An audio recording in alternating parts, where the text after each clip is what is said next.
Thank you for watching, liking, commenting, sharing, and subscribing right now. I have a feeling my life would be a heck of a lot easier if I could program. That is, if I knew my way around a language beyond English, a language that could help me build an application, programming. Unfortunately, I do not sit on that side of the geek fence. I have to rely on developers to create things, sometimes to take my ideas and transform those thoughts into tangible products. I mean, software is tangible. You can't hold it. I mean, you could hold onto a disk, but you can't really touch software, but it's still something you can use. And if you can use it, doesn't that make it tangible to a certain degree? Maybe you've wanted to get started in programming. We've mentioned a few utilities that might come in handy for you as a beginning programmer or someone who just wants to try a little without trying too much. Is there a good starting point? I don't know. That's kind of up to you. It depends on how badly you want to learn. And I was doing a video the other day that you may have already seen. We were talking about Alice, not the person, but alice.org, where you can download a utility that can let you create 3D experiences for education or entertainment. And my neighbor, believe it or not, remember the CEO of the game company, Hidden Path? They've created a couple games for the Xbox 360 marketplace. Had an interview. He showed it off live, demoed it before anybody else saw it. Anyway, he was watching my live stream a couple houses down. And I was doing the review of Alice, talking about programming and beginning and my history of programming and whatnot. And he IMs me. And he says, "Hey, have you checked out hackadyhack.net?" I was like, "No." And after I was finished with the video, obviously I wasn't reading my instant messages when I was recording the video, but I saw it afterwards. And I pulled up the website, hackadyhack.net. As a matter of fact, I can probably pull it up here, hackadyhack.net. I have it sitting here on my notebook computer. And it looks kind of fun and interesting right up front. The title is "Wanna Hack Like in the Movies?" I was like, whoa, I was kind of drawn in. And this is where it will really get interesting. Pardon me while I turn off the second monitor here so it looks a little better. It says, "Code yourself a blog in 6 lines. Or your own IM in about twice that." So 12 lines, you can have your own IM client? Really?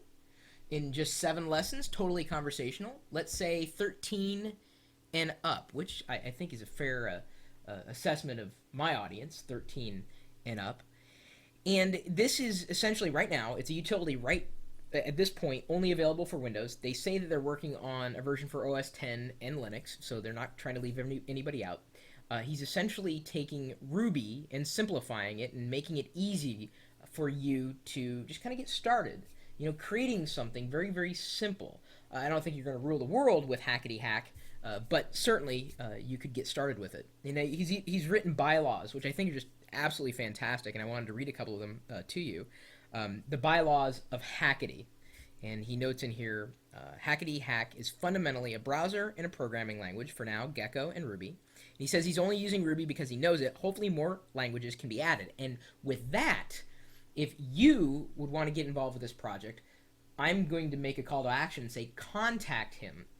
Let him know that you'd want to throw another language in there and to possibly extend this very simplified approach to creating things using a programming language, maybe one that you're familiar with that isn't already being used, at least at the point in time that you happen to glance at hackadyhack.net. He says, again, this isn't about Ruby. It's about simply offering a place for plains people to tinker with code. That's kind of neat. And he notes that IDEs are a disaster. Noobs should only see one non-scary window free of tree controls and pinned windows and toolbars. And you know what? I would completely agree. It's so daunting when I look at a programming environment, an IDE, and I look like, I've got an idea of what I want to do, but it's just kind of overwhelming. And I guess for some people, that's kind of what a blank piece of paper is. I mean, here's a sheet of lined paper, and it's blank, and you may have writer's block. You can't even start. That's the way I've always felt when I said, you know what, I think I'm going to try it. And then I open up some kind of programmer's editor and some type of tool that can help me build, and I freeze. The computer's fine, but I freeze. So I thought that was really nice to have there as a bylaw. And he says he wants to stay away from project files and make files, and he notes that those are trappings of a typical IDE. He says Hackety Hack also adds simple libraries for common things. So it's very interesting. Version 1.0 is out. It's been out for a few months now, and I wouldn't have known about it had my neighbor not told me about it. And again, he's got a good degree of experience in this world since he develops games for a living. That's his company. He's a CEO of a game company. Very, very well. I think they're a good game company.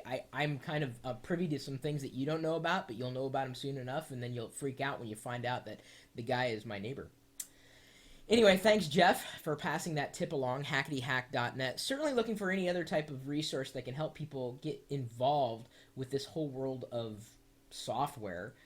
Maybe you will take this and build something, some kind of program that we could all download. As I noted, though, this is currently only available for Windows.